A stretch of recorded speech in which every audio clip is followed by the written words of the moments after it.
नमस्कार दोस्तों, आप सभी का एक बार फिर बहुत बहुत स्वागत है हमारे YouTube चैनल डॉक्टर धर्मेंद्र के त्रिपाठी में।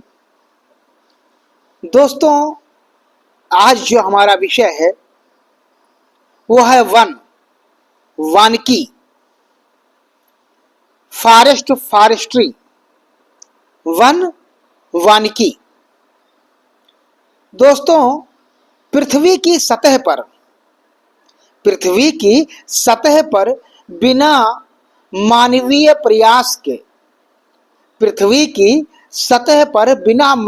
प्रयास के स्वतः उत्पन्न होने वाले प्राकृतिक वनस्पति के आवरण को प्राकृतिक वनस्पति कहते हैं। पृथ्वी की सतह पर बिना किसी मानवीय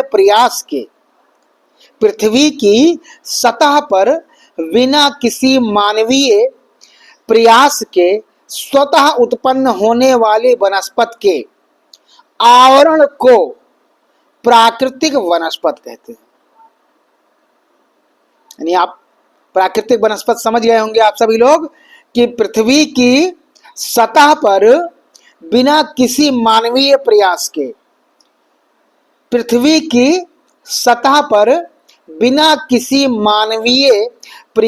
के स्वतः उत्पन्न होने वाले प्राकृतिक वनस्पति के आवरण को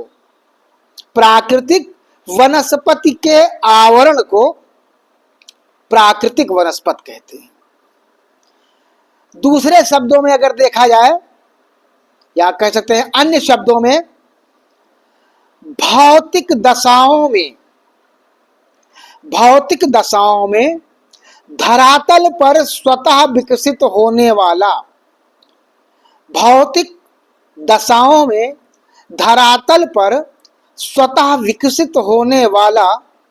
पादप समुदाय भौतिक दशाओं में धरातल पर स्वतः विकसित होने वाला पादप समुदाय प्राकृतिक वनस्पति कहलाता है। भौतिक दशाओं में धरातल पर स्वतः विकसित होने वाला पादप समुदाय प्राकृतिक वनस्पति कहलाता है, जिसमें पेड़ पौधे, घास तथा झाड़ियां सम्मिलित हैं। जिसमें पेड़ पौधे तथा घास और झाड़ियां सम्मिलित हैं। ये पादप समुदाय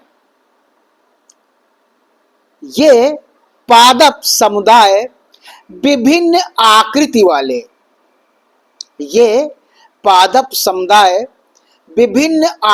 वाले या कह सकते हैं आकार या स्वरूप वाले तथा ऊंचाई वाले होते हैं।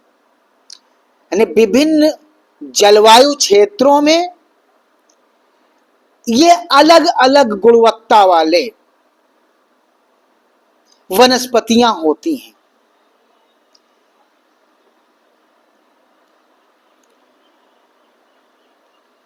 प्राकृतिक वनस्पति में हमें वनस्पति जात फ्लोरा, प्राकृतिक वनस्पति में हमें वनस्पति जात फ्लोरा, वनस्पति वेजिटेशन तथा फॉरेस्ट में जो अंतर है वो पहले समझना चाहिए। प्राकृतिक वनस्पति में जो वनस्पति जाति, वनस्पति और वन, ये तीन प्रकार से हैं। सबसे पहले इनके अंतर को समझना चाहिए। तो नंबर 1 है वनस्पति जात, फ्लोरा जिसे कहते हैं अंग्रेजी में। वनस्पति जात फ्लोरा किसी काल या प्रदेश की वनस्पतियों को, किसी प्रदेश की वनस्पतियों को वनस्पति जात कहा जाता है। यानी किसी क्षेत्र प्रदेश की वनस्पतियों को वनस्पति जात कहा जाता है।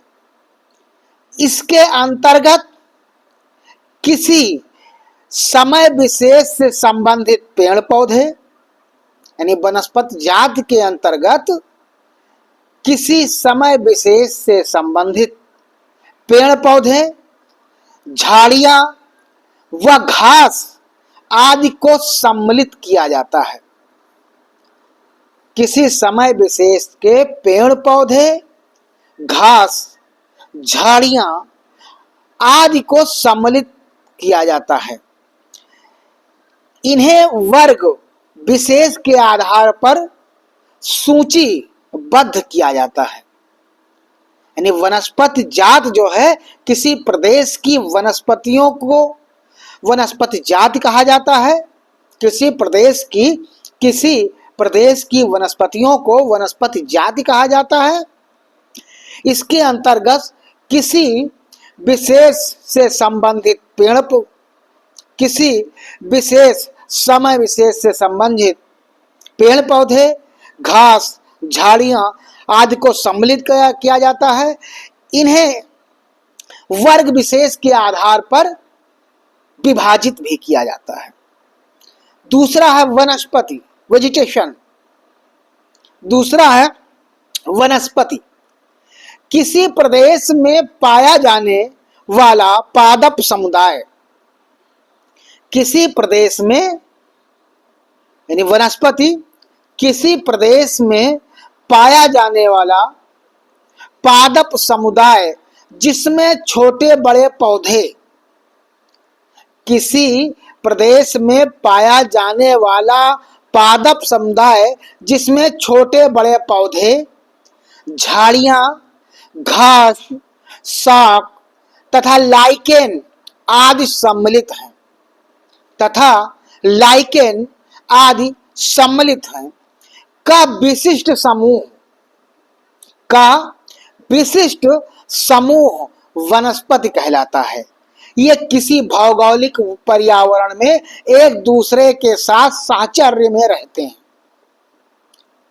ये यानी वनस्पति से तात्पर्य किसी प्रदेश में पाए जाने वाला, वनस्पति से तात्पर्य किसी प्रदेश में पाए जाने वाला पादप समुदाय जिसमें छोटे बड़े पौधे, झाड़ियां, घास, शाक और लाइकेन आदि सम्मिलित हैं का एक विशिष्ट समूह वनस्पति कहलाता है।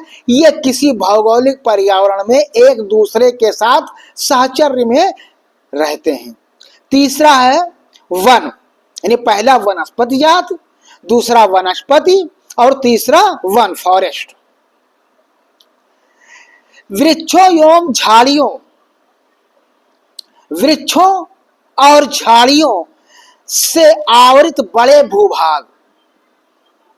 वृक्षों और झाड़ियों से आच्छादित बड़े भूभाग को वन की संज्ञा प्रदान की जाती है।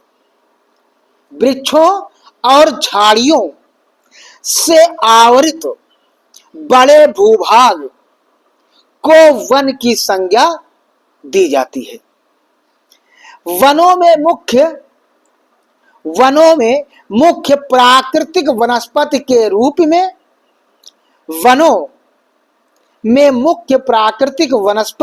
रूप में वृक्षों की प्रधानता होती है।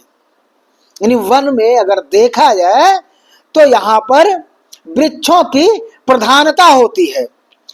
वन उस प्रदेश की स्थलाकृति, जलवायु और मिट्टी, वन उस प्रदेश की स्थलाकृति, जलवायु और मिट्टी से घनिष्ठ रूप से अंतर संबंधित होते हैं।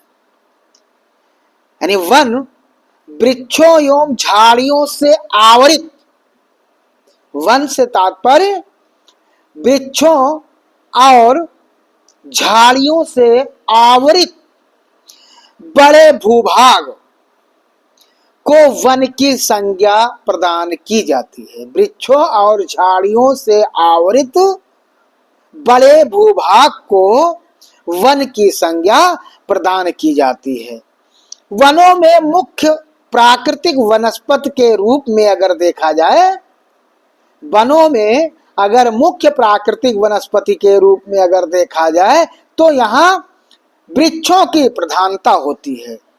इस क्षेत्र में वृक्षों की प्रधानता होती है।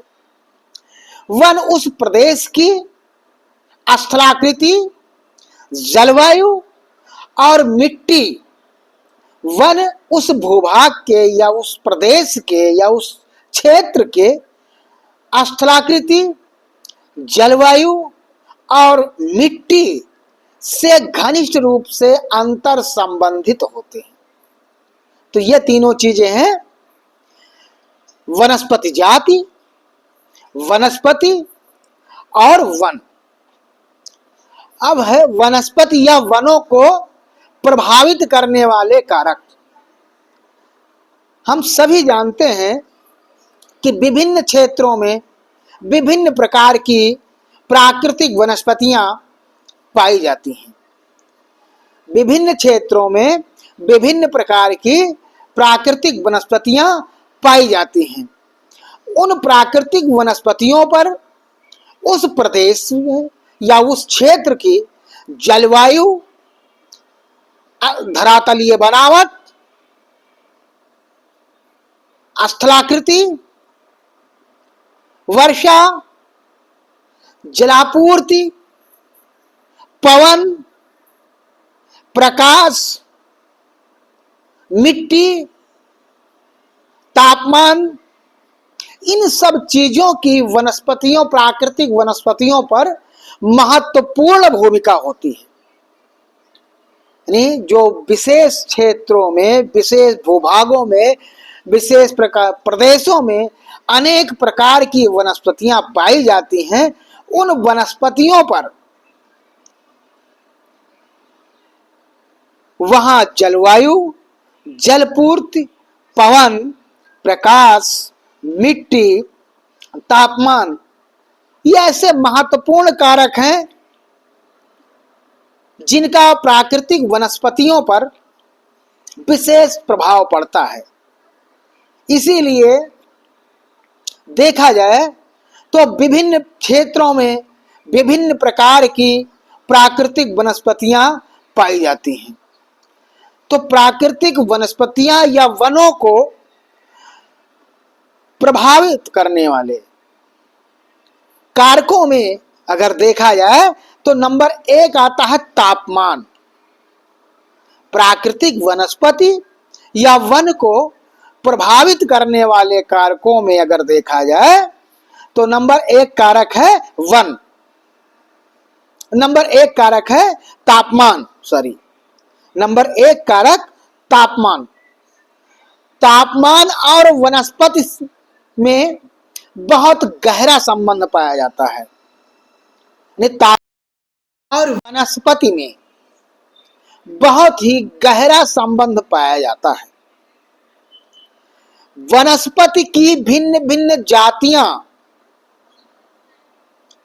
वनस्पति की भिन्न भिन्न जातियां तापमान पर निर्भर हो करती हैं। वनस्पति की अनेक प्रकार की जातियां जो है वो तापमान पर निर्भर करती हैं। उष्ण मरुस्थलों में अधिक ऊंचे तापमान, उष्ण मरुस्थलों में अधिक ऊंचे तापमान के कारण, अधिक उष्ण मरुस्थल में अधिक ऊंचे तापमान के कारण मरुद्भिद वनस्पति पाई जाती है, जिनकी जड़ों का अधिक विकास होता है। इन भागों में वनस्पतियों में पत्तियां कम, उष्ण क्षेत्र के भागों की वनस्पतियों में पत्तियां कम तथा छोटी होती हैं। यानी इन भागों उष्ण क्षेत्रों की वनस्पतियों में पत्तियां कम और छोटी होती हैं, किंतु जड़ें बहुत लंबी होती हैं। इनके विपरीत शीत मरुस्थलों में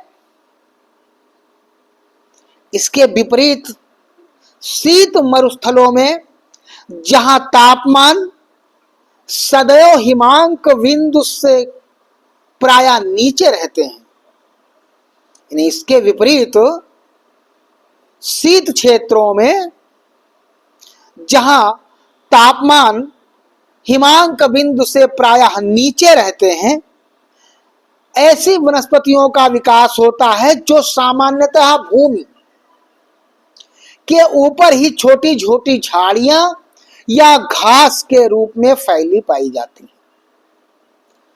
यानी उष्ण क्षेत्रों और शीत क्षेत्रों दोनों की वनस्पतियों में अंतर होता है, जिसका मुख्य कारण होता है तापमान। एक की पत्तियां छोटी होती हैं, जड़ें बहुत लंबी होती हैं, और एक की जड़ें बहुत कम गहराई में होती हैं। इनकी जड़ें जो होती हैं शीत क्षेत्रों की, ठंडे क्षेत्रों की, इनकी जड़ें बहुत छोटी और पतली होती हैं। ये अधिकतर भूमि के ऊपर ही देखा जाए तो ये अधिकतर भूमि के ऊपर ही फैली होती रहती हैं। नीचे के भागों में बर्फ होने से भूमि के नीचे की जड़ें नहीं फैल पाती हैं। नीचे की भागों में बर्फ का होने के कारण जड़ें फैल नहीं पाती हैं। मॉस और लाइकेन इसी प्रकार की वनस्पतियां हैं। उष्ण कटिबंध में पाई जाने वाली पतझड़, उष्ण कटिबंध में पाए जाने वाले पतझड़ या चौड़ी पत्ती वाले वृक्षों और शीतोष्ण कटिबंध में संकुल वनस्पति की भिन्नता का मुख्य कारण जो होता है वो तापमान ही होता है। उष्ण और शीतोष्ण काल में जो वनस्पतियां पाई जाती हैं, भिन्नता होती है, उसका प्रमुख कारण जो है वो तापमान ही होता है। तापमान अगर उपयुक्त है, यानी वनस्पति के लिए अगर तापमान पर्याप्त मात्रा में है, तब तो उस वनस्पति का विकास भली भांत या कह सकते हैं अच्छे प्रकार से है। और अगर तापमान उस वनस्पति के प्रतिकूल है तो वनस्पतियां मुरझाने लगती हैं अथवा बहुत धीमी गति से बढ़ती हैं। तापमान अगर अनुकूल है तब तो वनस्पतियों का विकास काफी तीव्र गति से होता है। वनस्पतियों का विकास काफी तीव्र गति से होता है। लेकिन अगर तापमान वनस्पतियों के प्रतिकूल है तो उन वनस्पतियां जो होती हैं ऐसे क्षेत्रों की या मुरझाने लगती हैं या उनका विकास जो होता है वो बहुत मंद गति से होता है। जिन पौधों का वानस्पतिक भाग कभी लुप्त नहीं होता, उन्हें वार्षिकी या बारहमासी कहा जाता है। यानी जिन प्रकार वे वनस्पतियां जो कभी लुप्त नहीं होती हैं, उनको वार्षिकी या बारहमासी वनस्पति कहा जाता है। यानी किसी भी क्षेत्र में वनस्पतियों पर तापमान का गहरा संबंध पड़ता है। इनका वनस्पतियों और तापमान का बहुत गहरा संबंध होता है। इनके बिना, तापमान के बिना वनस्पतियों का पूर्ण विकास संभव नहीं होता है। अगर तापमान वनस्पति के विकास के अनुकूल है तब तो विकास उनका तीव्र गति से होगा। अगर प्रतिकूल है तो वनस्पतियों का विकास क्रम जो होता है, जो विकास होता है, वो बहुत अल्प होता है, या वनस्पतियां मुरझाकर सूखने लगती हैं। तो हम कह सकते हैं कि तापमान और वनस्पतियों का बहुत ही घनिष्ठ संबंध होता है। दूसरा है प्रभावित करने वाले कारकों में जल आपूर्ति। जल आपूर्ति, तापमान के साथ जल भी वनस्पतियों के जीवन का मुख्य आधार होता है। तापमान के साथ साथ जल भी वनस्पतियों के जीवन का मूल्य आधार होता है। यानी तापमान के साथ साथ जल भी वनस्पतियों के जीवन का मुख्य आधार होता है। तापमान और वनस्पति भिन्न भिन्न जातियां, तापमान और वनस्पति भिन्न भिन्न जातियां निश्चित होती हैं। तापमान और वनस्पति, तापमान द्वारा वनस्पति की भिन्न भिन्न जातियां जो हैं वो निश्चित होती हैं, और जल के द्वारा उनकी न्यूनता या अधिकता का निश्चय होता है। तापमान के द्वारा, तापमान द्वारा वनस्पतियों की भिन्न भिन्न जातियां निश्चित होती हैं, और जल के द्वारा उनकी न्यूनता या अधिकता का निश्चय होना होता है। जल की सहायता से वनस्पतियां, जल की सहायता से वनस्पतियां मिट्टी में अपना भोजन ग्रहण करती हैं। जल की सहायता से वनस्पतियां मिट्टी में अपना भोजन ग्रहण करती हैं। मिट्टी में मिला हुआ वनस्पतियों का भोजन, मिट्टी में मिला हुआ वनस्पतियों का भोजन जल की सहायता से, जल के द्वारा या जल की सहायता से घुलकर उनकी जड़ों में होता हुआ, उनकी जड़ों में होता हुआ प्रत्येक वनस्पतियों के अंग तक पहुंच जाता है। इस प्रकार जहां जल की मात्रा अधिक होती है, इस प्रकार जहां जल की मात्रा अधिक होती है, वहां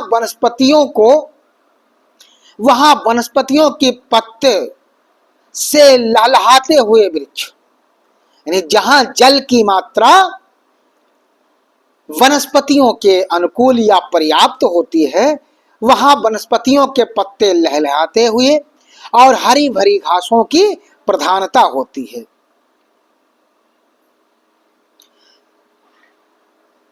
कांगो और अमेजन, कांगो और अमेजन की घाटी में जहां वर्षा अधिक होती है, कांगो और अमेजन की घाटी में जहां वर्षा अधिक होती है,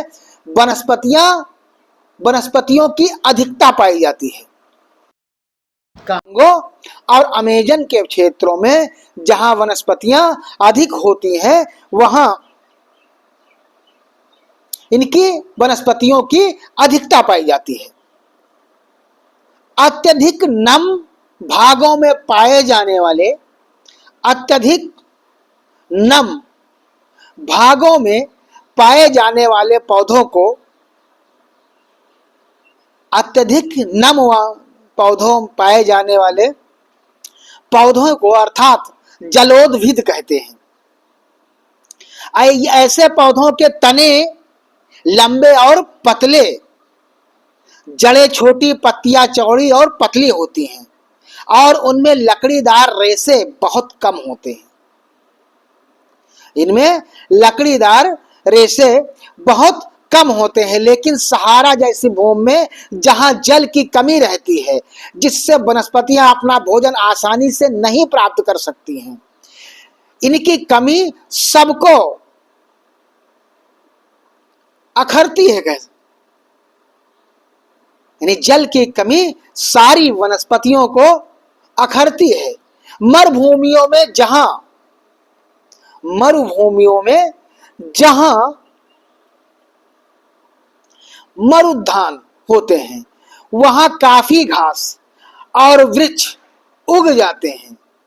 शुष्क जलवायु के मरुद्भिद पौधों की जड़ें बहुत लंबी होती हैं। तो पहला कारण वनस्पति या वनों को प्रभावित करने वाले कारकों में हमने बताया तापमान, दूसरा कारण जल आपूर्ति, तीसरा कारक है प्रकाश, लाइट, तीसरा कारक है प्रकाश। जल की भांति प्रकाश भी वनस्पतियों के भोजन का साधन है। अगर देखा जाए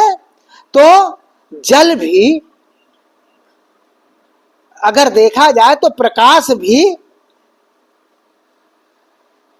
वनस्पतियों के भोजन का प्रमुख साधन है। जहां कहीं प्रकाश कम रहता है, जिन क्षेत्रों में, जिस भूभाग में प्रकाश कम रहता है, वहां भोजन में कमी हो जाने के कारण वनस्पतियां कम पाई जाती हैं। यानी जिन क्षेत्रों में प्रकाश की, लाइट की कमी रहती है, उस क्षेत्रों में भोजन की कमी हो जाने के कारण वहां पर वनस्पतियां कम पाई जाती हैं। पत्तियों में जो हरा रंग होता है वो इसी प्रकाश के कारण होता है। पत्तियों में जो हरापन होता है, हरा रंग जो होता है, वो इन्हीं प्रकाश के कारण होता है।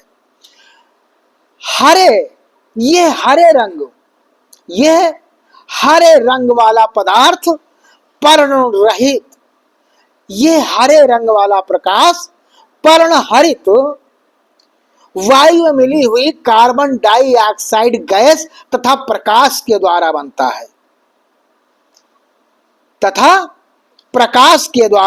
है। जब किसी वृक्ष को कम प्रकाश मिलने लगता है तो जब किसी वृक्ष को कम प्रकाश, लाइट मिलने लगता है तो उसकी पत्तियां मुरझाने लगती हैं, पीली पड़ जाती हैं, क्योंकि उस स्थिति में पर्णहरित कम बनता है।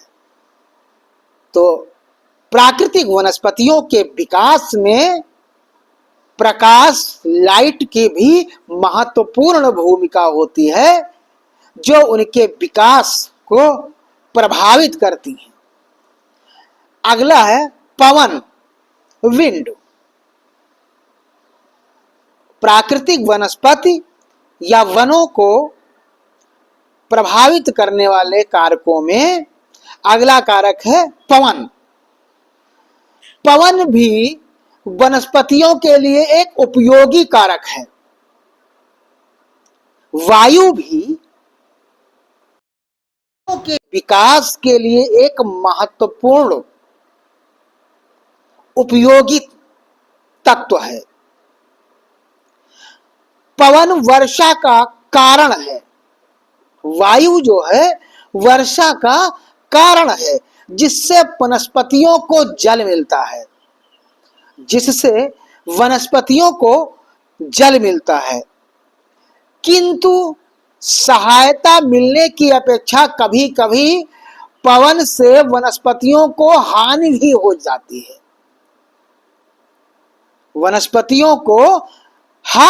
जाती है। या हानि तीव्र पवनों द्वारा वृक्षों को तोड़ डालने या उसके जल को सुखा डालने से होती है। पवन का मुख्य प्रभाव वनस्पतियों में उपस्थित जल की मात्रा को कम करना है। पवन का प्रभाव वनस्पतियों में उपस्थित जल की मात्रा का प्रभाव कम करना है। जितना ही अधिक शुष्क और गर्म पवनें होंगी उतना ही अधिक जल वृक्षों को सोख लेती है, उतना ही अधिक जल वृक्षों से सोख लेती है। इसी प्रकार जितनी ही बड़ी पत्ती होती है उससे उतना ही अधिक जल उड़ा सकती है। लेकिन जहां वायु में जल अधिक रहता है अथवा पत्तियां छोटी छोटी होती हैं वहां पवन वृक्षों से बहुत कम जल उड़ा पाती हैं।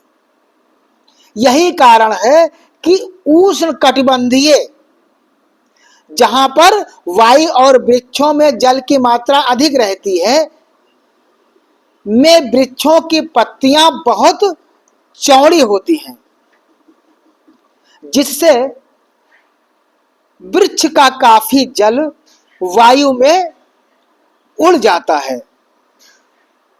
लेकिन शीतोष्ण कटिबंध में जहां वायु लेकिन शीतोष्ण कटिबंध में जहां वायु और वृक्षों दोनों में जल की मात्रा कम रहती है वहां वृक्षों की पत्तियां नुकीली होती हैं और कम चौड़ी होती हैं, जिससे वृक्षों में अधिक जल वायु में नहीं आ सकता। जहां कहीं अस्थायी पवनें अधिक वेग से चला करती हैं वहां ऊंचे वृक्ष नहीं उग सकते हैं। अगला है कारक मिट्टी। अगला महत्वपूर्ण कारक है मिट्टी। वनस्पतियों पर तापमान और जल का जो प्रभाव पड़ता है उसे मिट्टी का प्रभाव कम कर देता है। वनस्पतियों पर तापमान और जल का प्रभाव वनस्पतियों पर तापमान और जल का जो प्रभाव पड़ता है उसे मिट्टी का प्रभाव कम कर देता है। मिट्टी से ही वनस्पतियों को भोजन मिलता है। मिट्टी से ही वनस्पतियों को भोजन मिलता है। मिट्टी में मिले हुए अनेक प्रकार के लवण मिट्टी में मिले हुए अनेक प्रकार के लवण जल में घुलकर वनस्पतियों के भोजन का काम करते हैं। मिट्टी में घुले हुए अनेक प्रकार के लवण जो होते हैं वो जल में घुलकर पौधों वनस्पतियों या पौधों के लिए भोजन का काम करते हैं। लेकिन यदि इसमें किसी भी लवण की मात्रा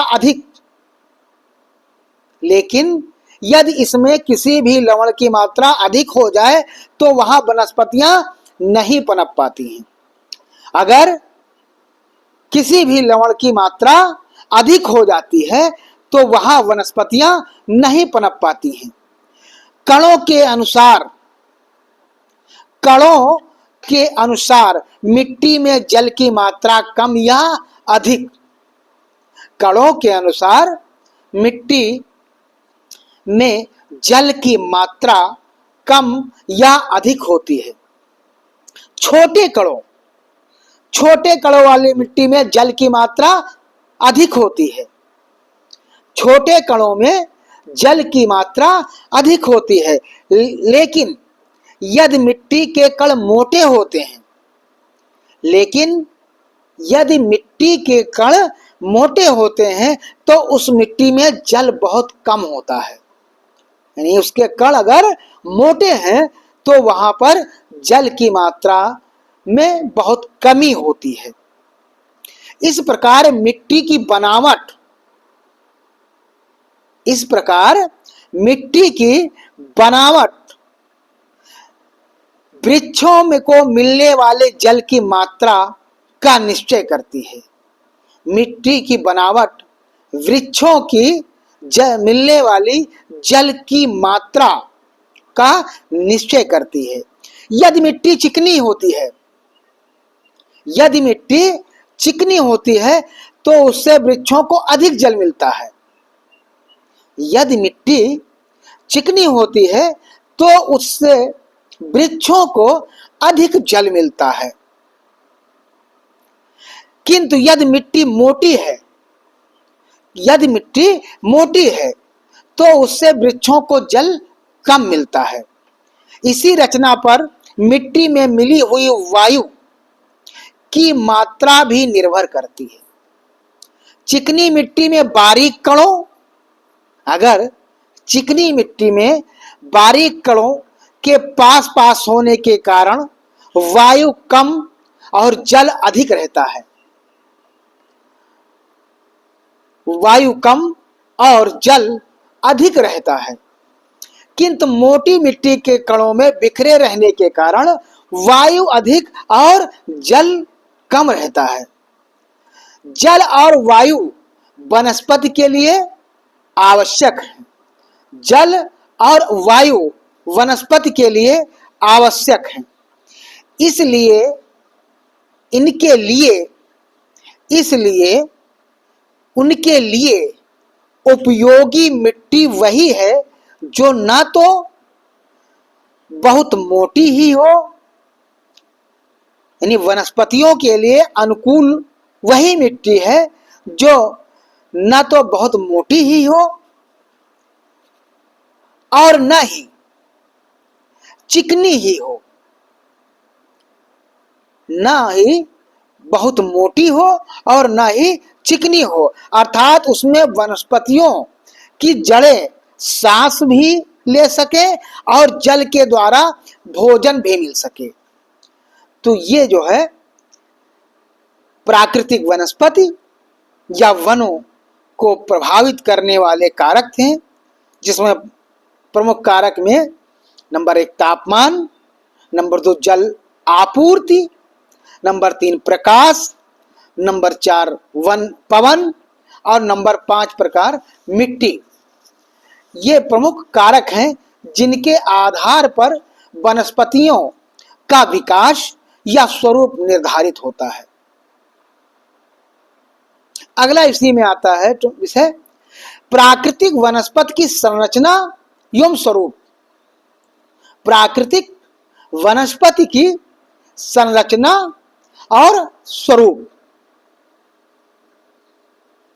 प्राकृतिक वनस्पति की संरचना और स्वरूप। स्थलाकृति, मिट्टी और जलवायु। किसी भी क्षेत्र की स्थलाकृति, मिट्टी और जलवायु प्राकृतिक वनस्पति की संरचना और स्वरूप में विविधता लाने, प्राकृतिक यानी किसी भी क्षेत्र या किसी भी प्रदेश की स्थलाकृति, मिट्टी और जलवायु वनस्पति की संरचना और स्वरूप में विविधता लाने में महत्वपूर्ण योगदान देती है।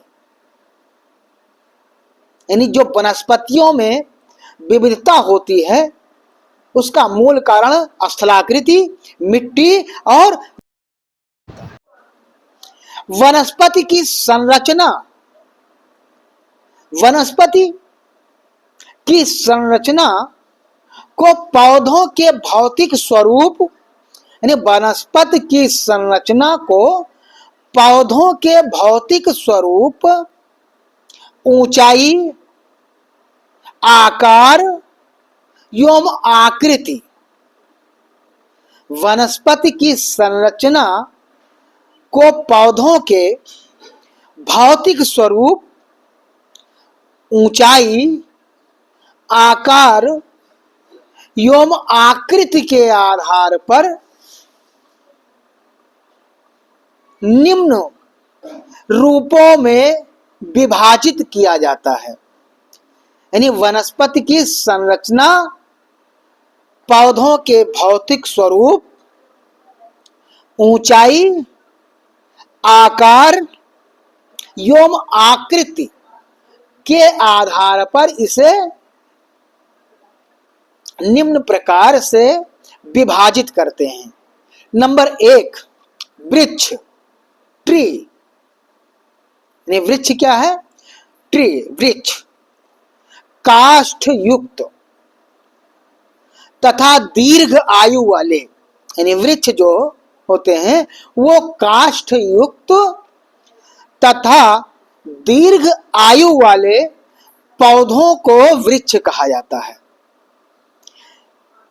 यानी वृक्ष से तात्पर्य काष्ठ युक्त तथा दीर्घ आयु वाले पौधों को वृक्ष। इसके ऊपरी भाग में शाखाएं और पत्तियां युक्त वितान होता है। इसके ऊपरी भाग में शाखाओं युक्त पत्तियां एवं वितान होता है। तो नंबर 1 वृक्ष। नंबर 2 झाड़ी। नंबर 2 झाड़ी, काष्ठ युक्त लंबी, काष्ठ युक्त लंबी आयु वाले पौधे, काष्ठ युक्त लंबी आयु वाले पौधे जिनका तना भू सतह के पास से ही विभाजित हो जाता है, जिसका तना भू सतह के पास से ही विभाजित हो जाता है तथा धरातल के आसपास पत्तियों की सघनता बढ़ा लेता है और धरातल के आसपास ही पत्तियों की सघनता को बढ़ा लेता है, झाड़ी कहलाता है। यानी पहला वृक्ष, दूसरा झाड़ी, तीसरा महालताएं। ये किसी महालताएं, ये किसी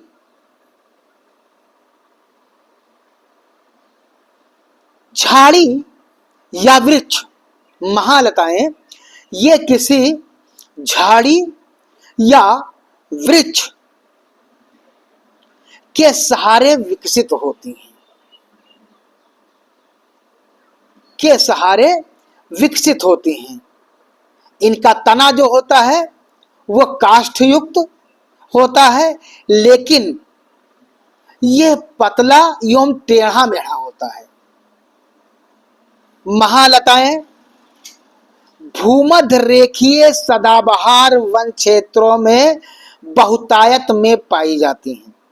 यानी जो महालताएं होती हैं ये भूमध्य रेखीय सदाबहार वन क्षेत्रों में अधिक मात्रा में पाई जाती हैं।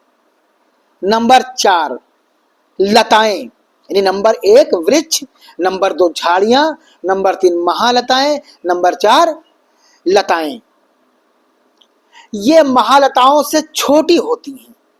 लताएं जो होती हैं ये महालताओं से छोटी होती हैं और दूसरे पौधों या वृक्षों पर विकसित होती हैं। लताएं जो होती हैं ये महालताओं से छोटी होती हैं और दूसरे पौधों या वृक्षों पर ही ये विकसित होती हैं।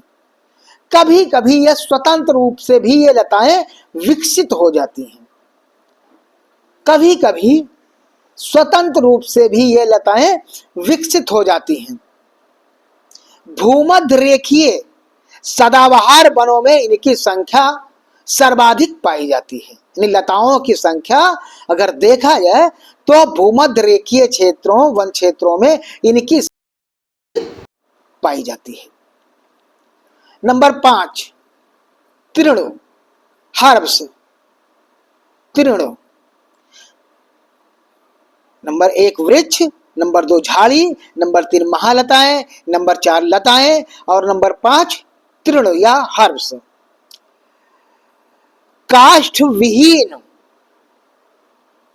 काष्ठ विहीन मुलायम, काष्ठ विहीन मुलायम एवं छोटे पौधे, काष्ठ विहीन मुलायम एवं छोटे पौधे तृण कहलाते हैं, हर्ब्स कहलाते हैं।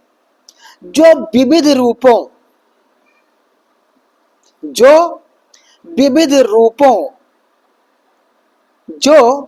विविध रूपी पत्तियों के होते हैं, तृण जो होते हैं ये विविध रूपी पत्तियों के होते हैं। ये प्रायः 1 वर्षीय पादप होते हैं।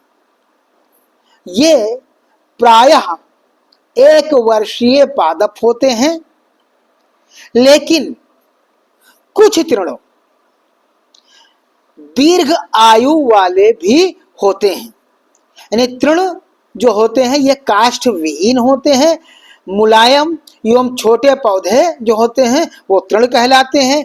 ये विविध रूपों वाली पत्तियों के में होते हैं। ये प्रायः 1 वर्षीय होते हैं, लेकिन देखा जाए तो कुछ तृण ऐसे भी होते हैं, हर्ब्स ऐसे भी होते हैं जो दीर्घ आयु वाले भी होते हैं।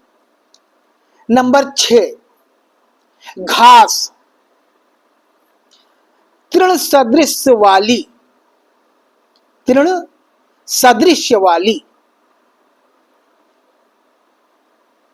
पतली पत्तियों वाले पादप, तृण सदृश पतली पत्तियों वाले पादप घास कहलाते हैं। तृण सदृश पतली पत्तियों वाले पादप घास कहलाते हैं। इनकी ऊंचाई झाड़ियों की तुलना में बहुत कम होती है। नंबर 6, घास या ग्रास, तृण सदृश पतली पत्तियों वाले पादप घास कहलाते हैं। इनकी ऊंचाई झाड़ियों की अपेक्षा बहुत कम होती है। Number 7, lichen. नंबर 7, लाइकेन, धरातल के समीप पाए जाने वाले, धरातल के समीप पाए जाने वाले काष्ठ विहीन, धरातल के समीप पाए जाने वाले काष्ठ विहीन शैवाल एवं कवक, धरातल के समीप पाए जाने वाले काष्ठ विहीन शैवाल एवं कवक, एल्गी एंड फंगस को लाइकेन कहते हैं। इनमें पत्तियां नहीं होती हैं। लाइकेन धरातल के समीप, लाइकेन से तात्पर्य धरातल के समीप पाए जाने वाले काष्ठ विहीन शैवाल एवं कवक, एल्गी एंड फंगस को लाइकेन कहते हैं। इनमें पत्तियां नहीं होती हैं। धरातल के समीप जो है, जो काष्ठ विहीन शैवाल या कवक को लाइकेन कहते हैं, इनमें पत्तियां नहीं होती हैं। यानी शैवाल और कवक को जो है लाइकेन कहा जाता है। इसमें पत्तियां नहीं होती हैं और ये धरातल के समीप ही पाया जाता है। तो प्राकृतिक वनस्पति की संरचना और स्वरूप को जो प्रभावित करते हैं वे मिट्टी, स्थलाकृति, जलवायु, वनस्पति के कारण ही वनस्पतियों में विविधता आती है। इसी के आधार पर इन वनस्पतियों में जो उनका स्वरूप है उनको निम्न भागों में बांटा गया। नंबर 1 वृक्ष, नंबर 2 झाड़ी, नंबर 3 महालताएं, नंबर 4 लताएं, नंबर 5 तृण, नंबर 6 घास और नंबर 7 लाइकेन। इन 7 प्रकारों इनका प्राकृतिक वनस्पतियों का संरचना और स्वरूप होता है। दोस्तों, उम्मीद है कि ये वीडियो आप सभी के लिए लाभप्रद होगा। मिलते हैं एक नए विषय के साथ, तब तक के लिए नमस्कार।